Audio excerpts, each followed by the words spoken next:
Nashawn Wade was born in 1979 in Inglewood, California. Once again, we get the stereotype where he doesn't know who his father is, but his mother was a poor working mom working for men who doesn't see the value in her. Grew up in a single family home and they owned a 1969 Buick Bobcat. It was only a 10-year-old car, but it was run down. Women usually don't do maintenance alone, so you could tell that a man wasn't present. Nashawn grew up right behind LAX Airport. Looking at the way the plane was landing, it looked like they were living right next to the runway with the plane pointing towards the Pacific Ocean. And when you look at a map of the LAX gang territory, he grew up around the Rolling 60s, Hoovers, and Six Gang. If I'm correct, then these Crip gangs, which explain why his cousin Smile, who grew up with him, has on a blue bandana. Nashawn seems like he didn't let any pressure from the gangs influence him. He had a love for real airplanes and airplane toys. In high school, he met Giselle and they began dating.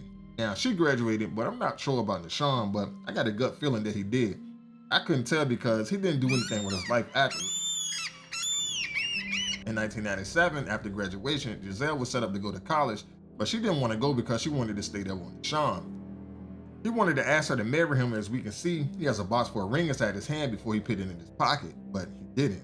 He broke up with her. All because of her pops. Alright, so time passes. He and Muggs got ideas of how they can make some money because he's an entrepreneur. The first one was a strip club / daycare center. Now, that had to be atrocious because they lost all their money in the first week.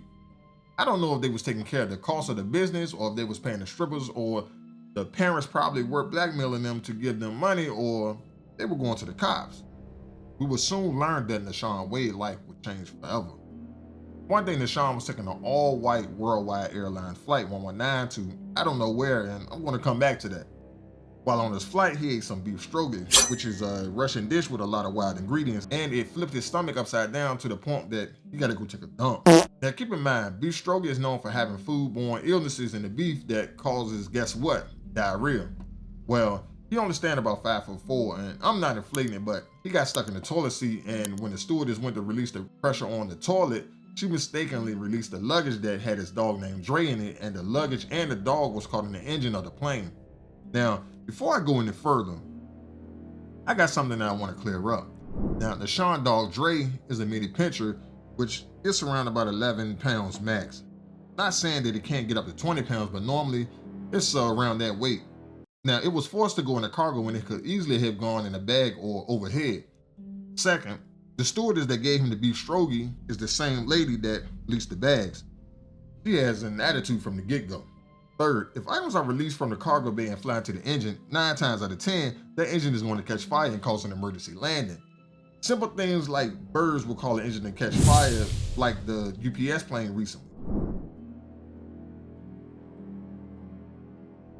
And finally, the plane took off way before the incident occurred, so I don't understand why they would go back to LAX or Los Angeles instead of making an emergency landing over a major airport where it was located at. Now, Dre is dead and Nashawn Butt is on ice and he's hospitalized and he wants revenge. Now, after he got out of the hospital, he filed a civil lawsuit against Worldwide Airlines and guess who won? Case number 067861 awarded him $100 million. Quote, this is only possible because the jury had different races and not one single white male. You have about 6 black men,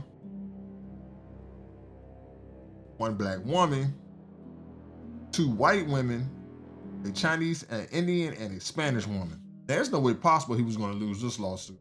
Us minorities going to look out for one another, and the fact that he got goofiness like the old lady playing the video games at check-in seals the deal. Now, we have a couple of options.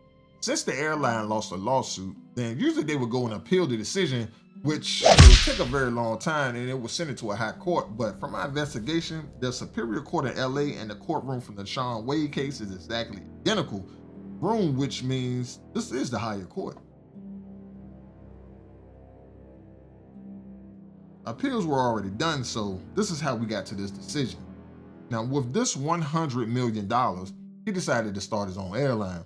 Now, for all of y'all who think he got $100 million in cash, let's break this down. A lawyer usually charges around 33% fee and taxes is 37%, and that's exempt if you are only charging for bodily harm, but they were suing for Dre. Plus other fees like court costs and more, so in actuality, Nashawn took about a good $35 million home out of that $100 million, and 20 of that went towards his airlines, creating his prize airline company, NWA or Nashawn Wade Airlines. And he got about a good 10 million in the bank after everything. Still, that's better than nothing. NWA is setting up, and his flagship vehicle is a purple Boeing 747 with 18 spinner rims and bling around the engine. Also, it's the first plane with hydraulics. Nashawn has to hire a crew. He wants his cousin Muggs to help him. Muggs is a failure. So he gives Muggs one job, and the most important one of that, hire a pilot, but it must be a black pilot, and there's only 2 in the world, and Puffy got one of them. Now, Nashawn hires a group of flight attendants, where his main 3 are Flame, Tamika, and Blanca. He even has a bathroom attendant named Johnny. The club area has their section of employees with the bouncer. Flying the plane will be Leslie Gaiman as the co-pilot and Riggs as the flight engineer. I don't know how, but he also has 2 TSA workers that work for NWA named Jamequa and Shanice because they said that he hired them, but the airline don't hire TSA. The Federal Airport Authority controls that, but like every other movie do, I give it a pass on this exception. The final hire was hired by Muggs, and the only black pilot left available in the world is Captain Antoine Mack, who riding spinners. Now, NWA is already a failure before it even takes off the ground. In LAX, they have a terminal called Malcolm X. This is the hoodest thing I've ever seen. Yes, the hoodest. It has a basketball court, 99-cent store, dirty magazine section, and a car show, but it's lit. TSA is also letting anyone walk through the metal detector. A gun or a bomb can just easily go through because Jamaica only harasses the men that come through that look like Denzel. But I gotta hand it to them. They strict on Arabs, all because of 9/11, I feel. NWA first flight is from LAX to JFK in New York, flight 069. Your flight 114 to JFK has been canceled. We've been able to find another airline. 4 tickets for flight 069 on NWA. Even Worldwide Airlines, the company that he sued, knew they would get him. It has good luck at the bottom of the manifest. Worldwide is not any better because they still have problems. They got an unregulated fluid intake malfunction on their plane. Now that we got the workers out the way, now let's get back to the plane. It comes in 3 classes. First class, which is elegant. They have an open adjacent seat with spaces for legs, and the seats are leather.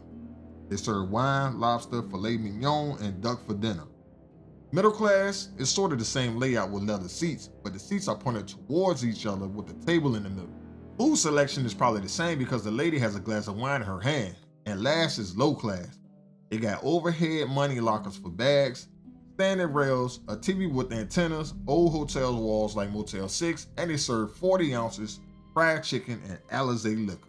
Now for the passengers, we have celebs like Little John and the East Side Boys, Yin Yang Twins, and Big Boy. Even Blueface mom Clarissa was a passenger in low class.